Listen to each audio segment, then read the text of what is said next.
ସକାଳର ଜଳଖିଆ ପାଇଁ ଯଦି ଇଡଲି ସହିତ ଘୁଗୁନି ମିଳିଯାଏ ନା ସାଙ୍ଗମାନେ, ଦିନର ଆରମ୍ଭଟା ବହୁତ ହି ଜବରଦସ୍ତ ହେଇଥାଏ।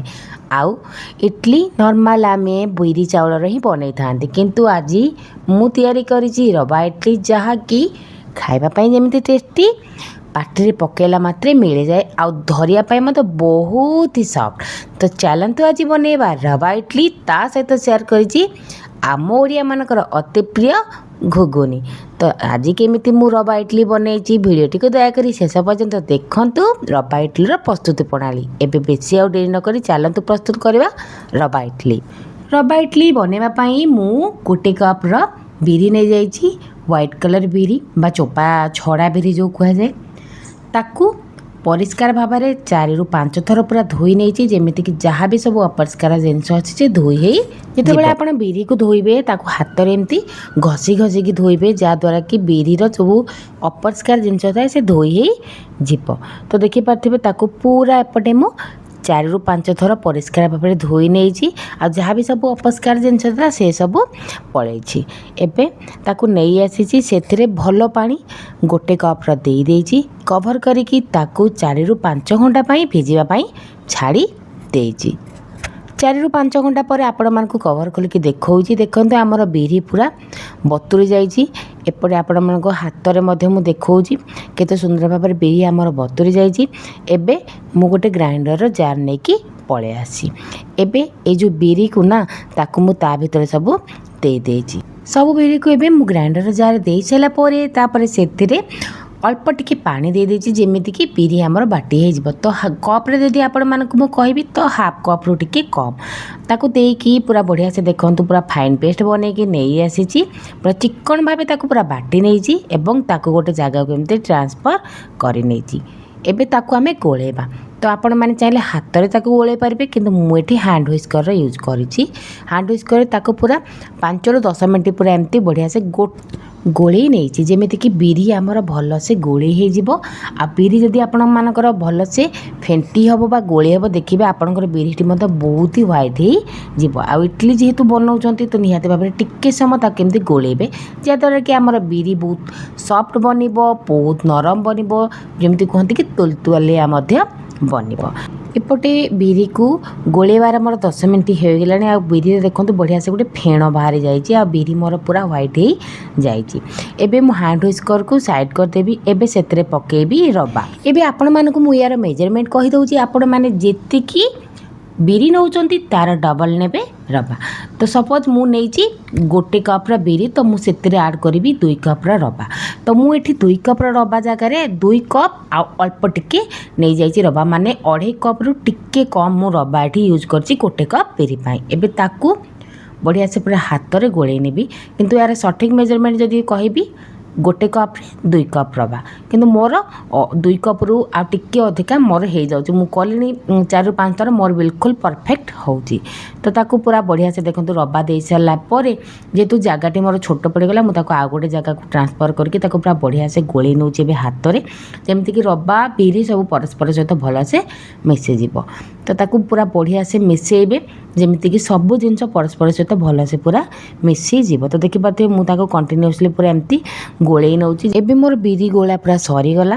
ଏବେ ତାକୁ କଭର୍ କରିକି 5ରୁ 6 ଘଣ୍ଟା ପାଇଁ ରେଷ୍ଟ କରିବା ପାଇଁ ଛାଡ଼ିଦେବି, ଯେମିତିକି ଇଡଲିର ବ୍ୟାଟର୍ ତ ଫୁଲିବାକୁ ନିହାତି ଭାବରେ ଟାଇମ୍ ଲାଗିବ। ଆପଣମାନେ ଯଦି ଚାହିଁବେ ଓଭରନାଇଟ୍ ପାଇଁ ମଧ୍ୟ ତାକୁ ବାହାରେ ଏମିତି ରଖିପାରିବେ। ତ 5ରୁ 6 ଘଣ୍ଟା ପରେ ଆପଣମାନଙ୍କୁ କଭର୍ ଖୋଲିକି ମୁଁ ଦେଖାଉଛି। ଦେଖନ୍ତୁ କେତେ ବଢ଼ିଆ ଭାବରେ ମୋର ରବା ବିଲକୁଲ ଫୁଲି ଯାଇଛି, ଆଉ ପିଠଉ କେତେ ସୁନ୍ଦର ଭାବେ ସବୁ ଉପରକୁ ଉଠି ଆସିଛି। ମାନେ ଯେତେବେଳେ ବିରିଟି ଆପଣ ଫୁଲିବ ନା, ଜାଣିବେ ବିରିଟା ଏମିତି ଉପରକୁ ଉଠି ଆସିବ।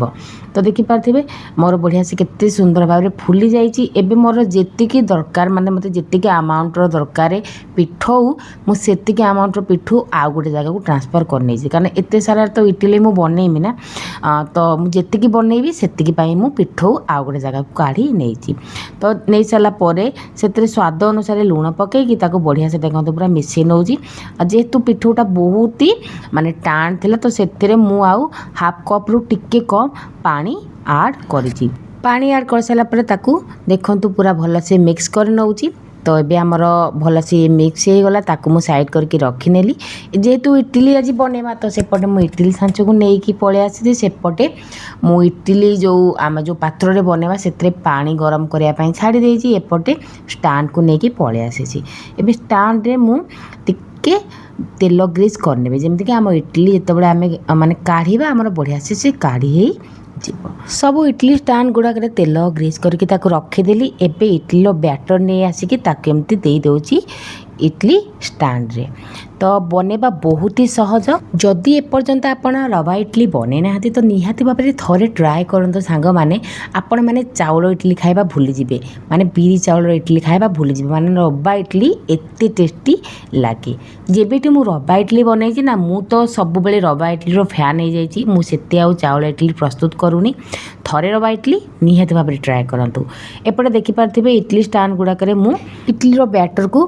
भरी नहीं एबे स्टांड को लगे देची गोटे पर गोटे एबे देखंतु मु ताकू लगेकी तापर एमिति गोटे कवर थाए तो ताकू देकी रेडी कर देची सेपटे पानी मध्य गरम हो जाइथिला देखि पारथिबे एबे एबे इडली स्टांड को ता भीतर मु दे देउची देकी ताकू कवर करके पूरा 10 मिनट पाई छाड़देवी इडली सीझापी मैक्सिमम 10 ରୁ 15 मिनट ही टाइम लगे एबे ताकू कवर करदेवी पूरा 10 ରୁ 15 मिनट पाई सीझापी छाड़देवी तो देखिपारे आपण मान के मु 10 ରୁ 15 मिनट पर ओपन करके देखी देखिपारे इडली आमर केते सुंदर फुली जाइए आ सीझी जाइए बनिकी रेडी हो जाए कारण मुझे गोटे टूथपिक रे चेक करी इडली पूरा आमर जो मुझे प्रेस कली तो आमर से टूथपिक टी क्लीन आसला तामाने आमर इडली एकदम परफेक्ट बनी जाइए एबे ताकू मु तल को काढ़ी आनी टिके ठंडा होला परे एबे देखंतु तार सबू मु स्टांड गुड़ी को रिमूव कर देछि अलगा कर देछि गोटे पर गोटे एबे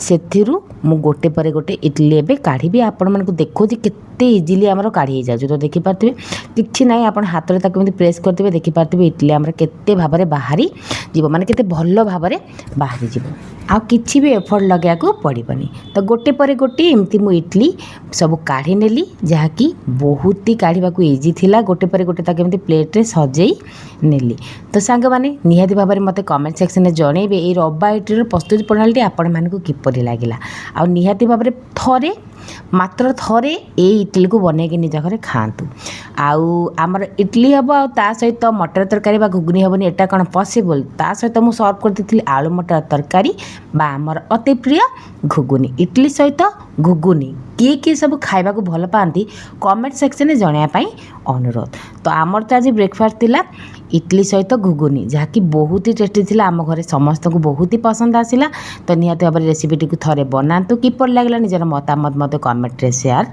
करंतु तो यही तो थिला रवा इडली रेसिपी जहाँकि बहुत ही सफ्ट थिला आपण मानकु मैं गोटे भांगिकी देखौची देखा आपण मान सहित गोटे नुआ रेसिपी सह गोटे नुआ वीडियो सह आज विदाय दिंतु रोची सांग माने नमस्कार जय जगन्नाथ।